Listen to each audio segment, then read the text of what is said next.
Things are really tough for southeast Queensland bats at the moment. There's very little flowering, and it's just as dry as sticks. We're getting hot, dry winds.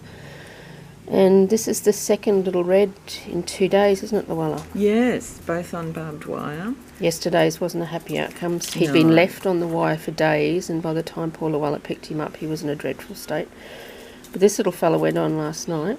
Yeah, and so he's got a much better chance of survival. He looks quite good. Yeah, he's not sure about this juice. Just put it under his lip and have a little squirt. I think you want any of that juice. Not sure. Your mouth might be a bit sore. Yes, he's had a little chew, but he hasn't done too much damage. Yeah. But so many businesses have barbed wire, so it's really wonderful when people can check the barbed wire each morning in case any flying fox got hooked on it the previous night. They have a much better chance if they're found promptly.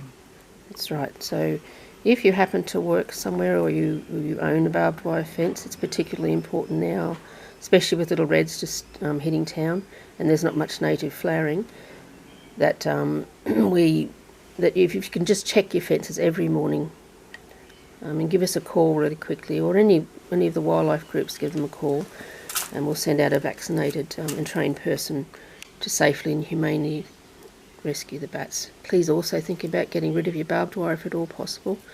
We're really inundated at the moment. We're getting between 2 and 5 a day, really, aren't we? Oh, it'd be close to that. Yeah, coming into care. That's just here. And now that the reds have hit town, we're in probably for a deluge, I think, with all the barbed wire and no flowering. So this is little Chris, and he was called in by Christine. Yes. Lovely Christine. Yeah.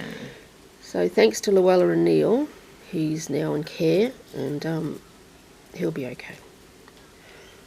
And you're a nice little boy. So we're going to get him in a nice warm bed and get him settled.